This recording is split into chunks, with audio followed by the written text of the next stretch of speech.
Hello అందరికీ welcome back to my channel. ఇవాల్టి వీడియోలో క్యారెట్ బీట్రూట్ జ్యూస్ని ఎలా తయారు చేసుకోవాలో చూద్దామండి. దానికోసం 4 క్యారెట్స్ అండ్ 1 బీట్రూట్ని పీల్ ఆఫ్ చేసుకొని ఈ విధంగా వాష్ చేసి పెట్టుకోవాలి. వీటిని ఇప్పుడు చిన్న చిన్న ముక్కలుగా కట్ చేసుకొని ఒక జ్యూస్ జార్లో యాడ్ చేస్తున్నామండి. వీటిని బాగా గ్రైండ్ చేసుకోవాలి. ఇలా గ్రైండ్ చేసుకునేటప్పుడు మనం వాటర్ని కానీ మిల్క్ కానీ యాడ్ చేసుకొని గ్రైండ్ చేసుకోవచ్చండి. ఈ జార్లో ఏమంటే మనకి పల్ప్ అనేది సపరేట్ అయిపోతుంది.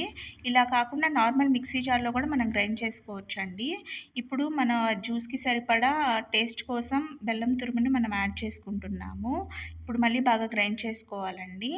ఈ జార్కి అవుట్లెట్ ఇచ్చాడండి జ్యూస్ని కలెక్ట్ చేసుకోవడానికి. దీని ద్వారా ఈజీగా మనం జ్యూస్ని కలెక్ట్ చేసుకోవచ్చు. నార్మల్ మిక్సీ జార్లో వేసినట్లయితే మనం స్ట్రెయినర్తో స్ట్రెయిన్ చేసుకొని ఈ విధంగా జ్యూస్ని తీసుకోవచ్చండి.